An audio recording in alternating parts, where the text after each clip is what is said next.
What's up, Dragon Ball fans?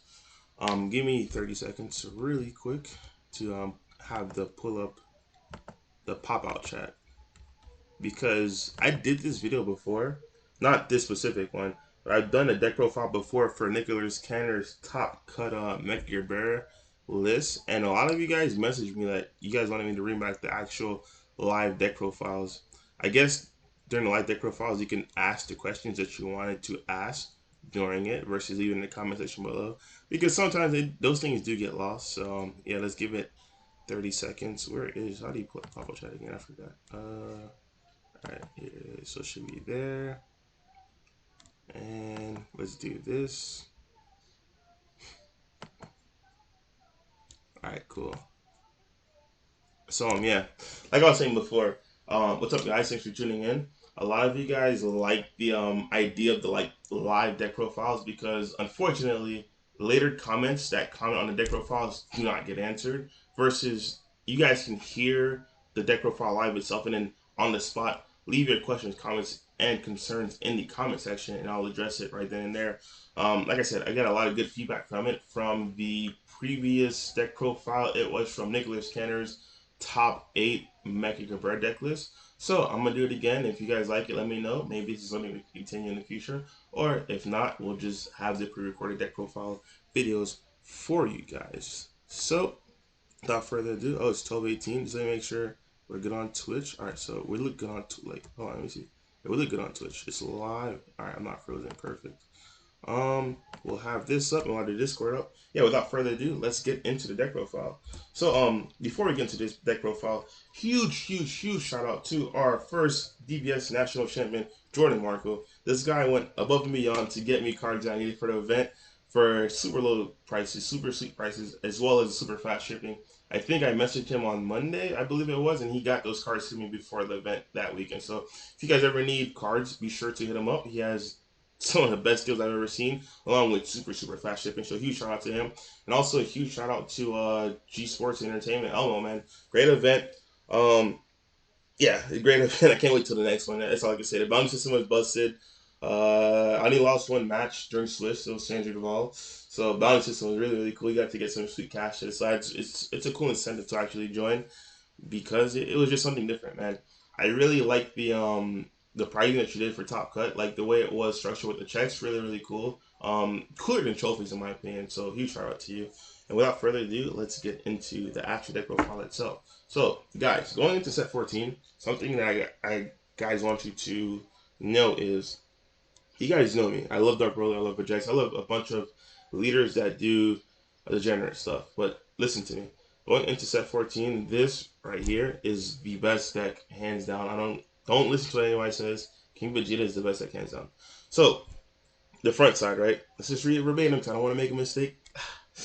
When this card is played, pretty much replace this guy in your battle area. It's a free guy, Young Invaders guy, right? So the biggest thing with this is when you swing with your leader, you get to look at the top 5 cards and add one mono red sand from your deck that's a 5 cost or lower to your hand from the top 5 cards. This is absolutely busted because in each and every single one of my games, I always had 3 to 4 super combos. 3 minimum, 4 max. It's insane. And the way I built the deck, as you guys will see when I go on, I filtered through my deck, which was prepared for this current set. When I say this current set, this event was pre-ban list, right? So I made this deck a set 14 deck, meaning I had nothing that was hit by the actual ban list itself in order for me to say, hey guys, look, here's a deck profile that you guys can use for set 14 because it's going to do well during full power mecha, during full power Dark Broly, during full power projects, right? So really cool deck. And as you guys will see, you can 100% play this for set 14. Like I said, you're going to always include this guy. Let me put this down right here. Oh yeah, real quick, welcome back to the mat. This is a long-awaited feature of mine. The mat is back, boys. Whee! He is back. But Young Invaders, this is really good. One thing I will mention about this, if Green OG Broly ever becomes a thing and you lose the Dairo, make sure you always play something turn 0, because if you don't, Green Broly will wipe off this field spell and it'll be problematic for you to actually do your stuff, right? A really, really huge thing. I know a lot of you guys know I love this card, but I really want to express the importance of this card. If it was not for this card, I would have took some L's that I was not supposed to take. For instance, I was playing against a red-green launch player. Oh my goodness! I think besides the Andrew Duval's Soul Striker deck, this is probably the most problematic deck I had because I was trying to do what I was doing, but had more cards in hand, and as well as had more attackers with higher attack power. She legit 3-0'd me. I'm not gonna lie. The only reason why she didn't get the win was because games one and game three, I had Hera's lineage, and I was able to take her Piccolo when she swung a Piccolo, and I was able to just crack her back with the Piccolo that I stole from her. This right here wins games. It also won my boy. Shout out to Robert Rizzi. It also won him the core TCG finals because his opponent went all in with the one drop robotic Frieza, and he just took it, and it was game from there. So 100% this is the secret for the deck. Best secret for like hands down. You don't want to stall. Like this is it builds I guess it fills in the gap if you lose a Dyro. If you lose a Dyro, and I know a lot of people like to play Topo, I know a lot of people like to play like hardcore negates to make that bridge, I guess, between turns 2 and 3, which is really, really vital and really important for you. This in my opinion fills that gap because it allows you to take stuff that is threats, but you don't want to really invest your resources in it. And this right here, without it, I ain't gonna lie, I wouldn't play that. This is really, really important. Moving on to the negates I play. I play only two imposing presence. Really surprising. This card is very underwhelming. I go through the deck profile first, and I'll show you guys what changes I'd make. This I thought would be great in the mirror match in the Jax matchup, but honestly speaking, I would only play 4 negates in this deck. This deck needs 0 negates. This deck is too insane to play negates. And if you guys saw the stream, you guys would probably know what negates that I will play because yeah, they're super super broken. So King Vegeta's imposing presence for future builds would 100% come out. Now this card right here, these next 4 cards, I would say are 100% necessary. Shout out once again to Jordan Marco for getting these to me. I'm not gonna tell you guys the price he gave it to me because maybe he may not sell it for you guys for that low. But shout out to him, he gave me a hell of a deal on these, and like I said, it was like 2 day shit. I got these like the day after I bought them from him. So a big huge shout out to my boy Jordan. These allow you to not die against decks that'll normally just blow you out of the water with combo power, like Dark Broly, for instance, right?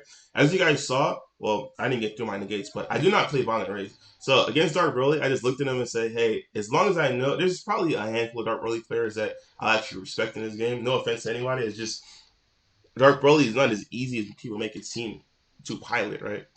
So the way these pretty much mitigated Dark Broly was, hey, you negate, you don't negate it, but like you'll reduce their 30 and pretty much make it 20 while your leader will go to a 30k combo, right? But not only that, your leader will also trigger on the wicked side, negating another Dark Broly 10k, which also mitigates them from comboing off because this is full power. This is before the ban list of playing set 14. So this is full power Mecha Frieza, full power Dark Broly, full power projects. This right here, in any situation, if you ever got overwhelmed for some reason, I don't know what happened, but you super got your board state erased and your opponent just have infinite board state, this will clear the board and it'll help you in the game.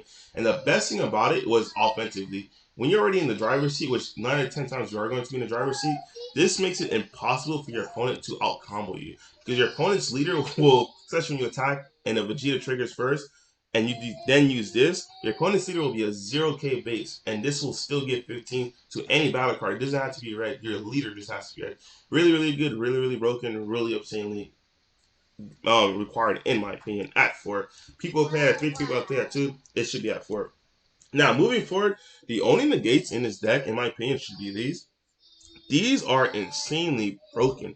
When I say insanely broken, it's because of the fact that your leader will infinite like 10 out of 10 times be able to awaken by turn 2 because your young invader by turn 2 will hit him for 2 as well as you'll hit him with the attacks from your leader attacks and your battle card attacks. So they'll be at 4 or less. So you'll be able to flip over. Now the biggest issue of flipping over in my opinion was the fact that you're always at 5. So if you're trying to go for a game, be careful. Even though you can awaken, you'd still be at 5 life, which was a problem. The problem being was that your radixes, like the 3 radix that you have in hand because you searched them from your deck, were dead because your the radix is on the trigger when you're at 4 or less life. So these build a gap, I guess you can say, where you filtered your life efficiently enough because a lot of the games that I won, I still had 4 life. I still have my 3 life, which is unfortunate because if you know you're going for game next turn, why not just eat all your life and just give them everything? Even though it's already game, like, this is something you just want to do with them. And another thing these negates do as well is it's a 2-for-1, right? Not only is it 2-for-1, it's not a limit one. You can infinitely use these guys. If you're at 5 life, bro, you're not gonna get past this. A lot of people say, how do you get out of major attacks? This is the reason why you didn't lose those games where you get this OD on.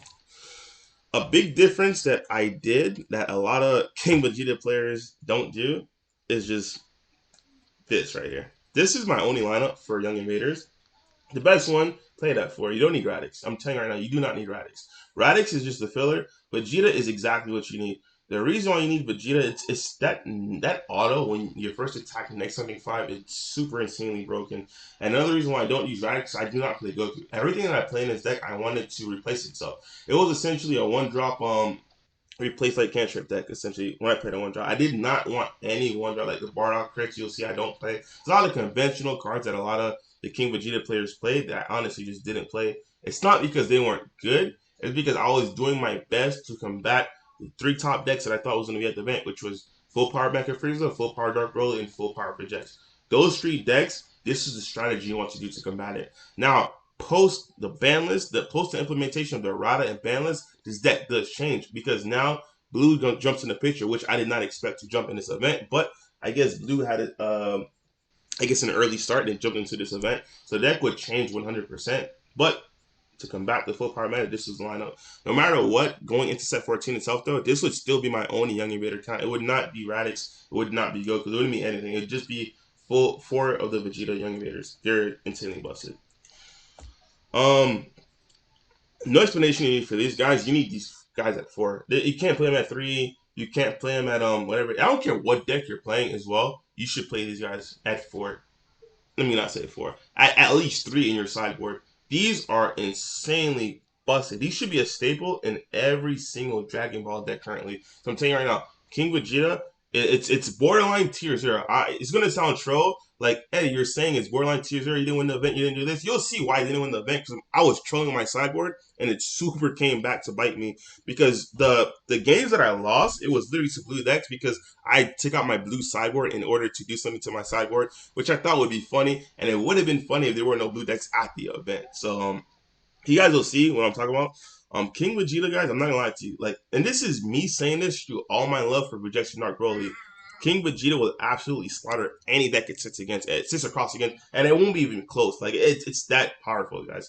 But this 100%, if you don't have your playset or at least 3 of, I'd 100% pick them up. Especially if you're like, hey, I'm not gonna play that. I don't need it. Have these in your sideboard. And your opponent gives you an animated ribbit, regardless if you Radix or Vegeta's the only ones they're gonna give you. It's a free filter your hand. Even if you're Dark Broly, now that you cannot, I'm going on a rant right now. I'll get back on track after this last statement. But even if you're Dark Broly, a clean tip right here, the pro tip is that once the rider kicks in and you can only combo once per turn a 0-30k, use this guy to filter your hand and put that 0-30k at the bottom, and hopefully you'll get 2 more cards that you can combo. This guy should be in everyone's sideboard. Everyone's sideboard. It's a free guy. That's all I can say. It's free. 100% free. Next, I had a lot of time on my hands, as you guys can see, with the beautiful arts. That's what you call father-son time. Next, I have these 4 Super Saiyan Vegetas to the next level. If these guys weren't unique, this deck would be absolutely even more busted than it was. So, Vegeta to the next level looks. You top 1, you bottom deck a Young Invader, whether it be on your side or your opponent's side. Look at the top 5, and you grab any red Saiyan that's 5 or lower from the top 5 of your deck into your hand, and you shuffle. Now the difference between this and the leader is this says red, your leader says mono red. So you can grab anything. Technically you can play mix, but I don't need to play mono red because mono red in my opinion is the strongest version of this. Once again, I'll have an updated version post set 14 that won't lose to anything. Like, the deck is complete. I'm not trying to boost this deck. I'm not trying to do anything. I would play this deck going into set 14. The only reason why I am not going to pick it up is I'm not going to continue playing it at events is because people are talking reckless and saying Dark Broly is dead. So I'm going to have to strap on the Dark Broly boots again and prove people wrong once again. But 100%, this is the deck to be going into set 14. 100% hands down. The only Bardock Screw cards I play are right here. Borgos. So chain attack Borgos, right? This guy, it was absolutely insane. So your turn zero plays, your key turn zero play that you wanted to do, in my opinion, was once you roll the die roll, you play Borgos. The Borgos will get you an extra card, so you'll see exactly what you have in your hand. And after you play Borgos, you would use your Young Invader to play a baby to your side of the field, and then you would use this to filter your hand. I never played this on turn zero only because it was pointless. Now, if you didn't have Borgos and you had no other turn one plays, you had to play this. I guess it is what it is. The reasoning being is because if you're turn zero, you cannot play both of these at the same time. So once again, guys, if you catch a Borgos, because don't forget, before you mull, before you do a lot of good stuff, you have to roll, and you'll know who wins the die roll. If you know you're going first, always keep at least one Borgos in your hand, because if you have these two, you cannot use both of these in the same turn zero, because you're going to play one baby. So hopefully you guys remember that when you guys do play the deck. Um, Going into my next, I should say 8 cards, but there were 4, but I'll show you guys what I'm talking about. You play the 4 Radic Super Combo, and this guy is no explanation needed. You have to play him at 4. You'll search it with your leader. You'll have minimum 3 super combos per game. I had, like I said, I had 4 every single game. You'll minimum have 3 every single game. Even when I lost in Top Cut to Blue Baby, it's funny, but I had 3. They were laughing, but I had 3 of these in my hand. I just couldn't use them because I had no attacks to go through. Like, you'll always see erratic super combos.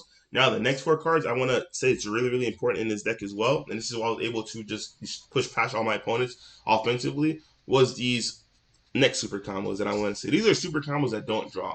So a lot of the times when I use my token negate, right? Oh, speaking of my token negate, look at my beautiful token negate. So I use my token negate. I take a life, play a token.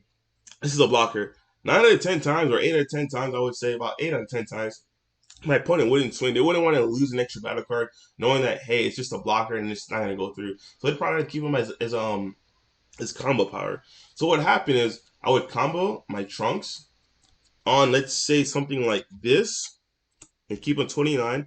But if I was attacking with something like Vegeta to the next level, since this is 20, you don't want to do 20 because 20 is going to equal the super combo and it's super plus out of it because it's the super combo is out of it. But now, if you use the token negate blocker, you just combo them up. That's base. That's to give you at least 1 super combo, which is insanely important because that's how you start controlling your hand. And speaking of controlling your hand, it leads me into my next card, which was not 1, not 2, not 3, but 4 main deck Crown of Retributions. Once again, guys, this was strictly to combat the current meta. This is not like post set 14 because my idea of it was, hey, if you're a black deck and you know 9 out of 10 times that I can out aggro you because of the guys I play on board, they're just faster. Like they hit the board faster for cheaper than you.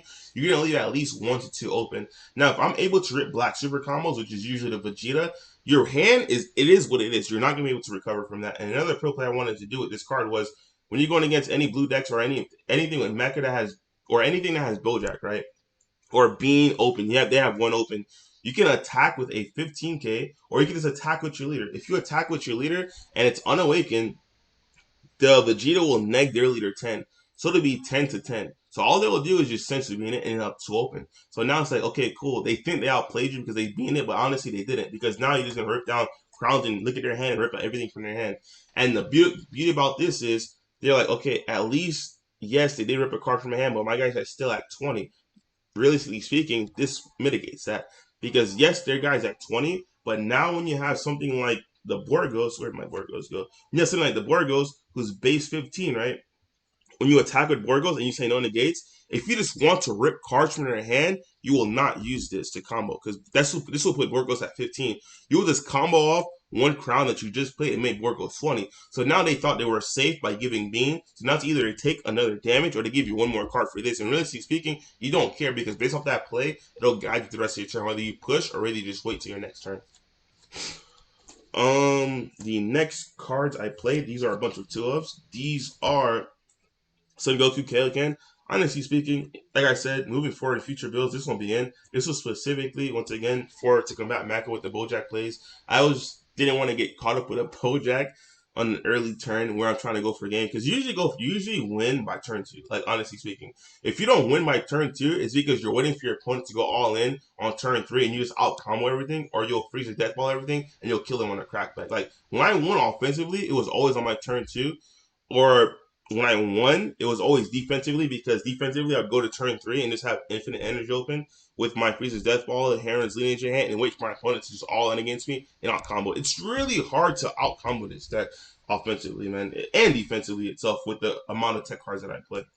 So that was for specifically for Bojax. And Slug. You do not want to get caught with a Slug, but the reason why I say specifically for Bojack, it's hard to slug this deck because once you drop the one drop Slug on board, they would have to instantly go into the bigger Slug, because if not, you can just negate with your field spell ability.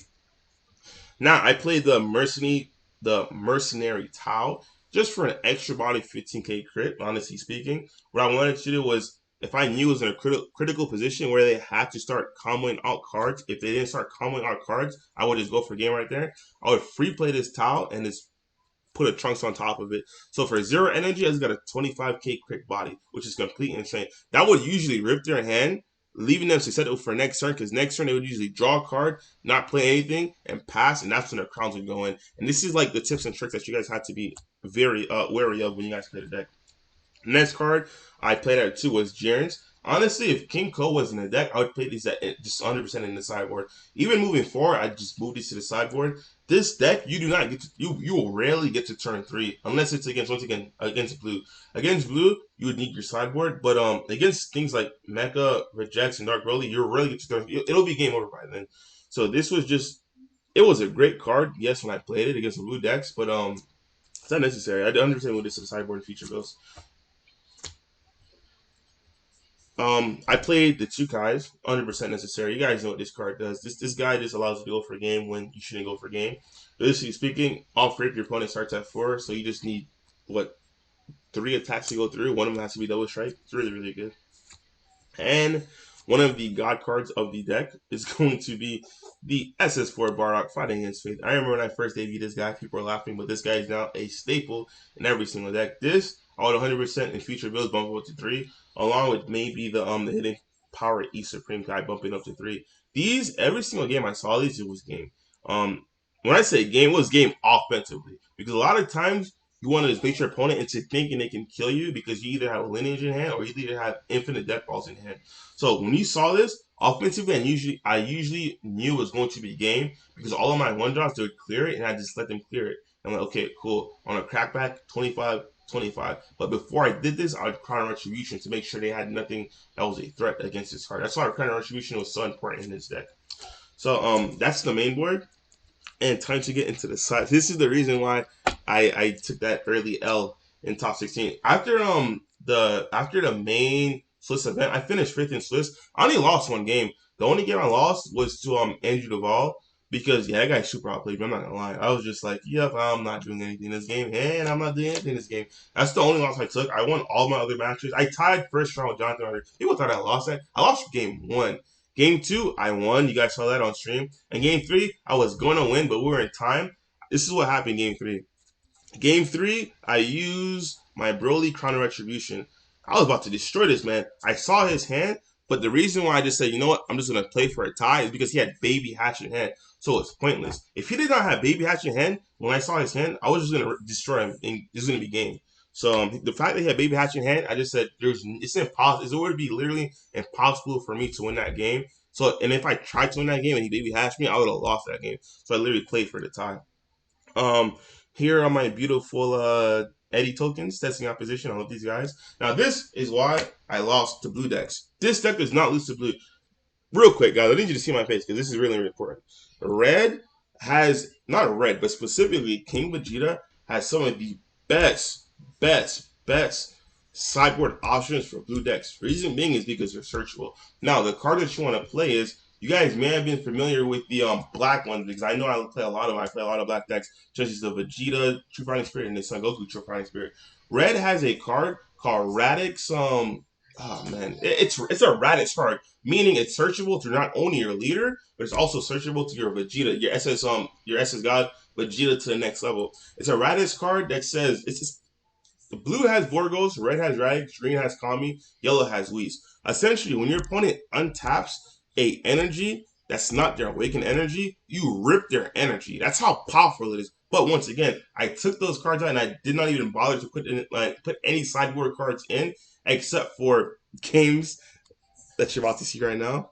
I wanted to be funny and recreate this meme, and it did end up costing. I'm not gonna lie. So this was legit my sideboard, no lie. It was so troll. Even Ben Ferris, the judge, was like, "Eddie, is this really your sideboard?" I'm like, "Yeah." He goes, "What are you gonna do when you play blue?" I said, "I'll just lose to blue," and that's exactly what happened.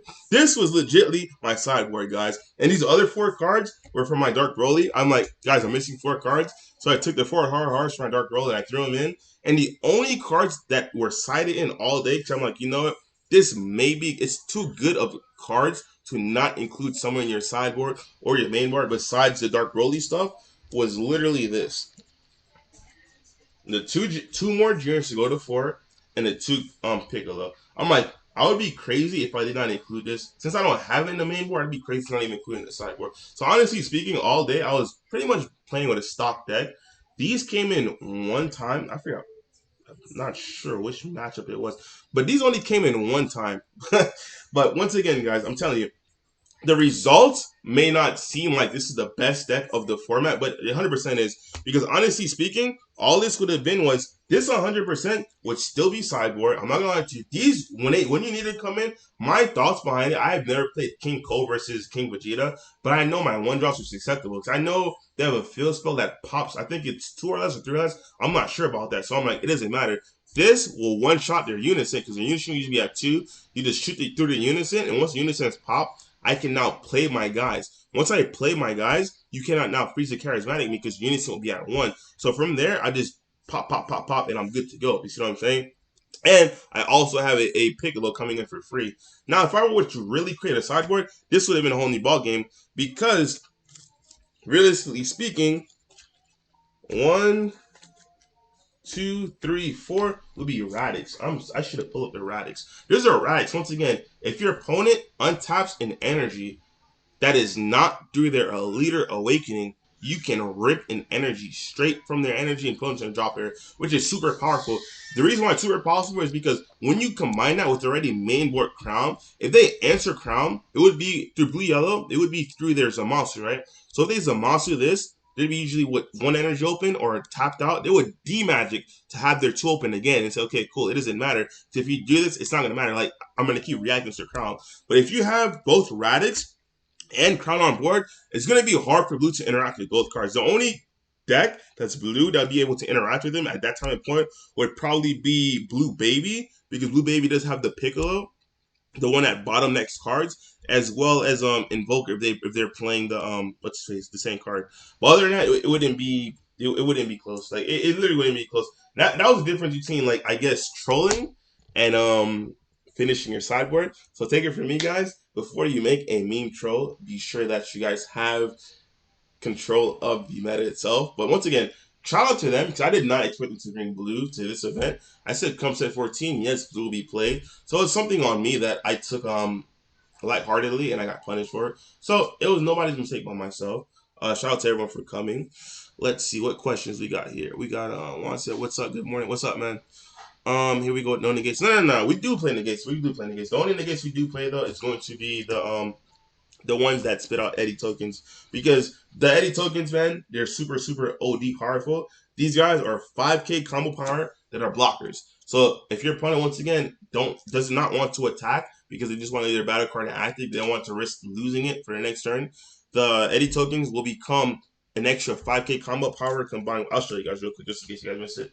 This combined with this becomes a super combo, like a legit super combo that they have to give you. Where are my tokens? I don't know where they just went. That's probably my sideboard. Yeah. So when you combine this, gives any red battle card a 10k power because it boosted 5 and already has 5. And this is 25k power that you're giving to any battle card, which is super super good. Especially when you start attacking with things such as your Vegeta, the TP Vegeta. It's only switching gears. It's only 10k, and now it becomes 25k, which is super super good. Um, let's see. Radix is just if they're untapped during their turn. Yeah. The Radix is for their turn, and also you have the Cunnings. For the other card itself, your sideboard itself, it answers everything. Miles, what's wrong? Miles, relax. Miles, relax. The sideboard itself would be, it's more than just the Radix itself. It's a Radix and the Cunnings. The entire Dark Broly stuff was just trolls, honestly speaking. But Ren has some of the best answers to blue, period. Because the Cunnings you would have to work from your drop. The Radix does on their turn, which is correct. It's just the offensive turns. The Cunnings control it, period. And the Broly would just control their hand, which is super, super good. But without that, it would be a wrap. Let me see what's wrong with my son really quick. My bad. What's wrong?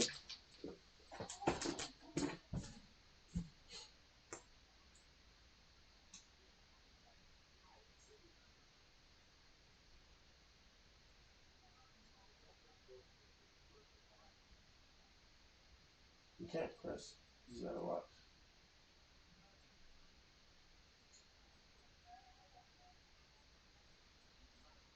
You gotta watch. Sorry about that, guys. Sorry about that. But yeah, the sideboard that you would have in this deck would specifically be against blue, like point blank period. The only reason why you worry about blue's the only deck that could probably prolong the game because on turn 3, it doesn't matter what you have, you cannot interact with Baby Hatchet. Baby Hatchet just 100% stops your turn. Now, when Baby Hatchet does drop on 3, it does hurt the deck because when blue is able to play the Majin Buu Unison, it becomes a hassle for you because the Majin Buu Unison at that it becomes an uphill battle, super hard to get around, super hard to interact with.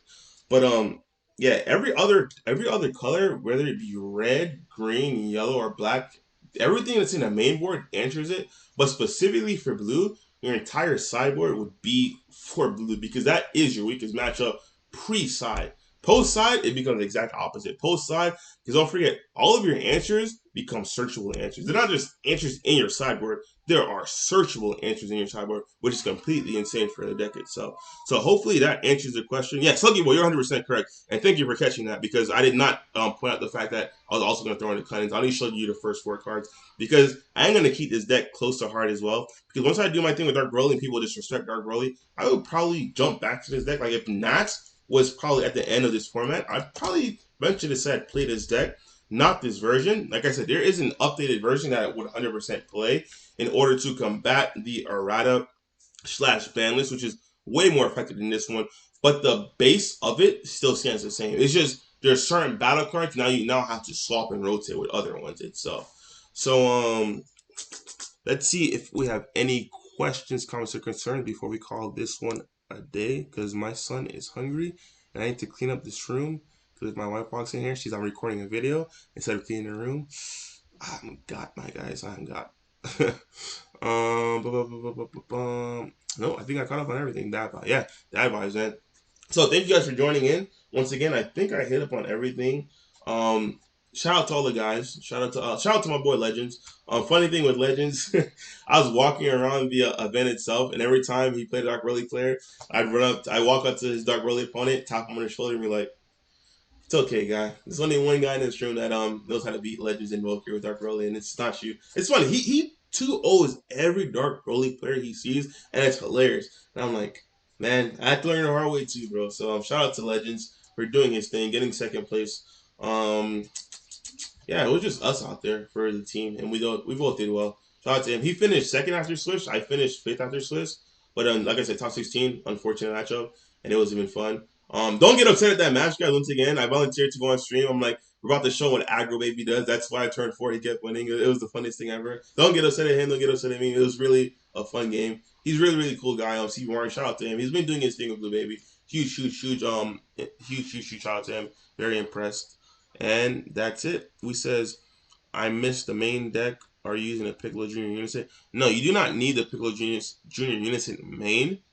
I will be posting this deck profile on YouTube. What I will say is, honestly, moving forward, for best of 3, you do not need any Unison main.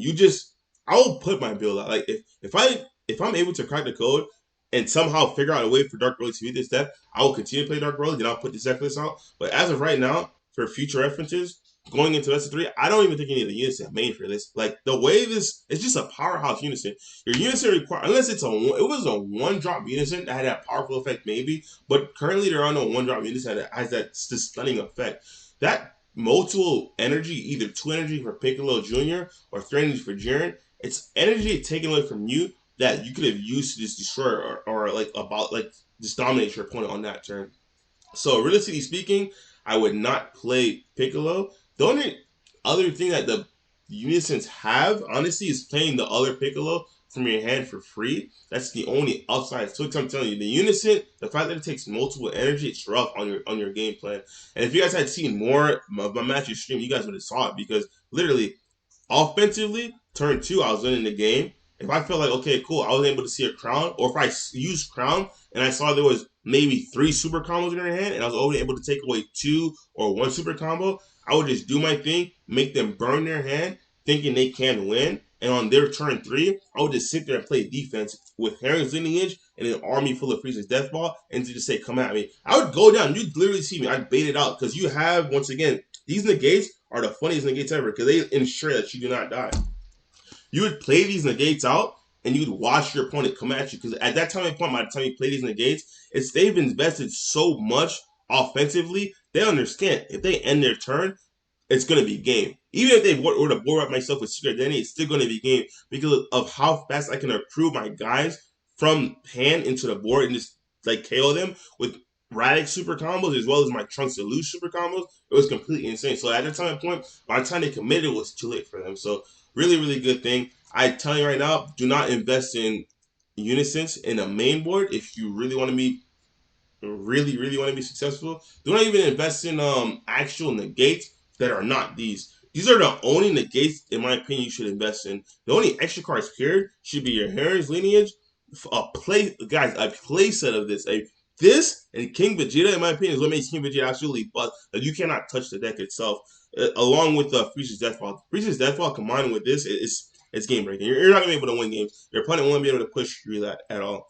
I just personally like the Piccolo Junior Unison top 3 events, and it's main. You see, the thing is, I'm not discrediting your events, but you're probably talking about webcam events. I'm talking about specifically, when I speak about events, I specifically talk about best of 3 events. For best of 1 events, 100%, I would still say you made at least 2 unisons. My unison of choice would be Jiren, because Jiren will be able to control your King Cole unison matchup, but that's for best of 1. Specifically for best of 3, trust me, just play a game without unison, and you'll see how smoothly and how cleanly and how much more damage you'll be able to put on the board. Especially when you have a death ball and that extra energy that you would have used for unison, you just give it to the Vegeta crit and you drop a double strike on it. It's infinite double strike power that they're guaranteed to take if they don't negate. And that's why I would say that. Says, oh, I forgot cards lose their ability when you play in real life. I'm dead. Disaster Dan said, I got third in the Card Magica best of 3 event. Oh, it was best of 3. Oh, huge shout out to you. Huge shout out to you. But yeah, but you probably see what I'm saying though, Dan. Check it out, right? Even though Piccolo was good, I don't know your ability as well because if you're not playing the Frieza's Death Ball, maybe you don't have anything else to do with that energy.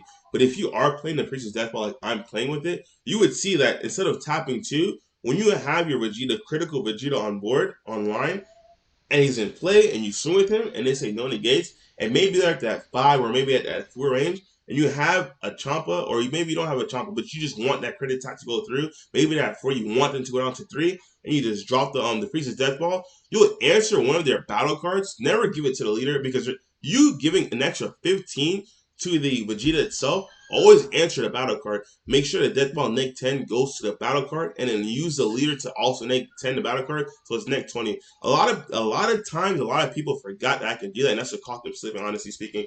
The Death Ball, when you use the Death Ball in an attack, you get to pick what you neg 10. It doesn't have to be what you're attacking. It doesn't have to be what's attacking you. You choose what you neg 10. And then your leader will also choose something to neg 10 itself. That's the big thing that I want to remind people of doing. Yeah, but Piccolo Unison is great too. I know Frank Castle was at the event. Frank Castle was playing the Piccolo Unison. He was playing also Topos. I don't like Topos. I hate Topos. The only negates once again should be this. And yeah, that's what I got for that take. But yeah, huge shout out to you too for getting third place because this deck is you could probably attest to what I'm saying when I say this deck is broken. If you got third place, you see what I'm saying too. Like when you play this deck, it feels so smooth, especially having because Dan, I'm guessing you had like 3 or 4 super combos throughout the entire event, which felt so good. Especially if you open up with one, it's like, oh my god, not only have to search like 3 super combos, just super good. Um, yeah, we got Pac-Man. It says Eddie equals none against, but tells us to adapt, overcome. If testing opposition didn't have an impact on his. Yeah, I'm telling you, like, bro, the fact that I'm playing the gates, and I'm not just playing the gates, I'm playing them at 4 is telling you something. I'm a man that lives by a term of no negates. I just live that life. If I'm telling you guys this is the key to success, trust me, guys. This is the key. I would hold these. These are so broken. I would honestly, as long as I had just one switching gears, I would hold these in my hand, opening hand. If I had no switching gears, I'd put them back. But if I had just one switching gears, I would hold these in multiples. Not more than two, not more than two. My opening hand. Reason being is because once you win the game, you want to win the game when you're at 1 life left. There's no better feeling than dominating your opponent with every single resource that you possibly have, which is completely insane. It says live that life. You ain't living long without negates. That is big facts. That is big facts. I'm gonna have to put. I'm gonna have to find negates and what's his face too. I'm gonna have to find negates for Dark Broly because that errata it hurts. But I'm gonna crack the code. I'm not gonna lie to you. But 100% speaking, because we're just cracking now. Is this is the best deck going into the next format? 100%. Disaster Dan says, yeah, I just like Piccolo top value, and it basically destroys the King Cole matchup. You're right. You're correct. You're correct. You are 100% correct. It does destroy the King Cole matchup. And that's why I told you for best of one, I would 100% put a unison in specifically for that matchup. You're 100% correct on that, Disaster Dan. I'm playing Death Ball. I'm playing more mid-range version. I'm trying to win by outvaluing the board and control. Yeah. Yep. That's what I'm gonna move to too. It says Sluggy Boy says why so many negates if you can challenge talk combo them with your creature's Death Ball, etc. The reason why you're gonna have so many negates is because this right here Freeze's Death Ball, literally speaking, I want to set up my board. If they're not playing cards as a Secret Identity Matt Sand, which a lot of them take it out to play the SS4 Dual Attack Bardog, if they're not playing Secret Identity Matt Sands, you will see that. You'll see that super fast just by looking at the deck. If we're playing blue, they're playing Secret Identity Matt Sand. If they're playing any other color that's not blue, that's not Mecha. Mecha might be playing Secret Identity Matt Sand, but red, the Mirror Match, King Cole, all those guys are playing the SS4 Bardog. Now, the reason why you do not want to bait them out and defensively is because when you use your Freeze's Death Ball offensively, it is guaranteed damage because you see their hand before, and you can freeze his Death Ball. Say, okay, cool. You can then, if they have no battle cards on board, neg the leader. If you know you go for a game and their battle cards are just pointless, like they aren't gonna be able to combo them or anything, you can neg their leader. The leader is a 5K leader to your guy that is getting 15K, which is completely insane. That's why I wanted to save the Freeze's Death Ball offensively. Now, if there's something in a position like against for Jax, because if a Jax were to hit you or Dark Brother hit you, those guys could chill. Because once again, this is pre-errata.